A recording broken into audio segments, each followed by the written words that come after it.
অত্যন্ত গুরুত্বপূর্ণ তথ্য নিয়ে চলে এসেছি, দেখে নাও।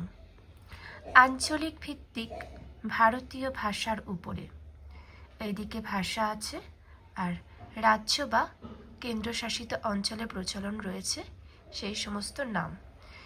খুবই গুরুত্বপূর্ণ, সকলে দেখতে থাকো। দেখো, কাশ্মীর উপত্যকার ভাষা কাশ্মীরি, পাঞ্জাব এবং হরিয়ানা সংলগ্ন অঞ্চলের পাঞ্জাবি, উত্তরপ্রদেশ, হরিয়ানা, মধ্যপ্রদেশ, হিমাচল প্রদেশ, ছত্তিশগড়, উত্তরাখণ্ড, দিল্লি, বিহার এবং রাজস্থান এখানকার হলো হিন্দি। পরবর্তী, পশ্চিমবঙ্গ এবং ত্রিপুরার কিছু অংশ বাংলা ভাষা প্রচলন। পশ্চিমবঙ্গ তো টোটালটাই বাংলা ভাষার প্রচলন, আর ত্রিপুরার কিছু অংশ বাংলা। পরবর্তী, উড়িষ্যা ওড়িয়া, গুজরাতের গুজরাতি ভাষা প্রচলন। মহারাষ্ট্র, গোয়া এখানে মারাঠি প্রচলন। অন্ধ্রপ্রদেশ প্রথম ভাষাভিত্তিক অঞ্চল। তেলেগু, মনে রাখবে অন্ধ্রপ্রদেশের ভাষা তেলুগু।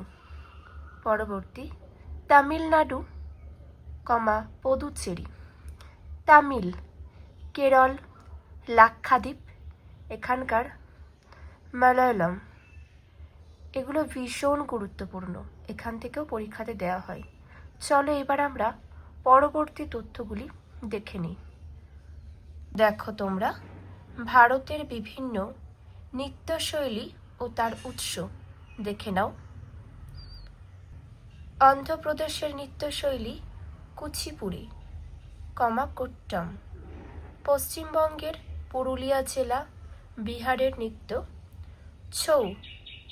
অসমের বিহু। গুজরাটের নৃত্য ডান্ডিয়া, গরবা। তামিলনাড়ুর ভারতনাট্যম, কোলাট্টম। পরবর্তী, উত্তর ভারতের কত্থক, কেরলের মোহিনীআট্টম, কথাকলি। পাঞ্জাবের ভাংড়া, গিদ্দা। পরবর্তী দেখে নাও তোমরা, কেরলের ওনাম। বিহার ঝাড়খণ্ডের। আচ্ছা, এগুলি হচ্ছে ভারতের বিভিন্ন প্রাদেশিক উৎসব।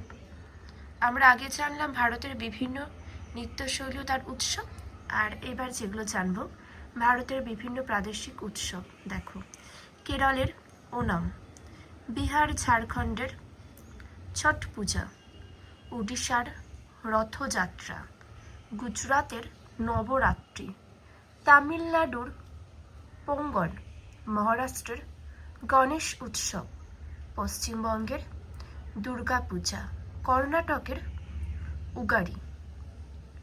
এগুলোও দেখে নাও, মোটামুটি যেগুলো দাগ দিয়ে রেখেছি। গুরুত্বপূর্ণ তথ্য, খুবই গুরুত্বপূর্ণ।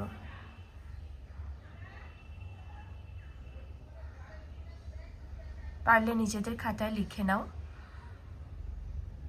এবার আমরা জানব কৃষিক্ষেত্রের সঙ্গে সম্পর্কিত কয়েকটি বিপ্লব।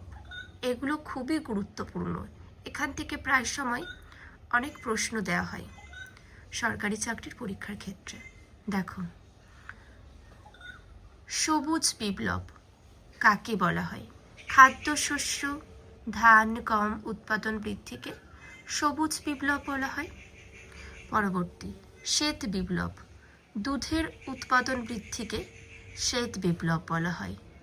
হলুদ বিপ্লব, ভোজ্য তেলের, সরিষা তেল পরিমাণ বিপুল হারে বৃদ্ধি পাওয়াকে হলুদ বিপ্লব বলা হয়।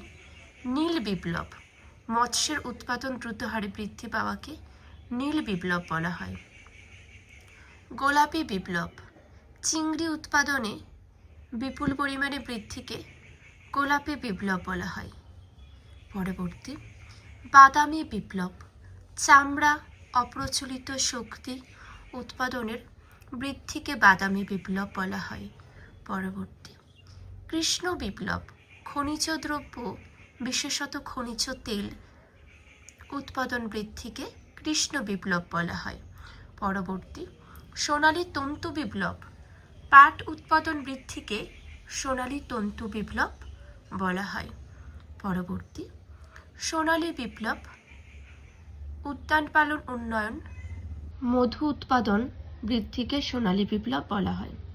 পরবর্তী লাল বিপ্লব, মাংস টমেটোর উৎপাদন বৃদ্ধিকে লাল বিপ্লব বলা হয়। গোলক বিপ্লব, আলু উৎপাদন বৃদ্ধিকে গোলক বিপ্লব বলা হয়। রূপালী তন্তু বিপ্লব, তুলো উৎপাদন বৃদ্ধিকে রূপালী তন্তু বিপ্লব বলা হয়। রূপালী বিপ্লব, ডিম পোলট্রি উৎপাদন বৃদ্ধিকে রূপালী বিপ্লব বলা হয়। দেখে নাও, উপরের সমস্ত বিপ্লবগুলিকে একত্রে বলা হয় রামধনু বিপ্লব। যে তথ্যগুলি আলোচনা করে দিলাম এগুলি ভীষণ গুরুত্বপূর্ণ। সরকারি চাকরির জন্য যারা প্রস্তুতি নিচ্ছ, পড়াশোনা করছো, এই তথ্যগুলো অবশ্যই কিন্তু তাদের জানতেই হবে।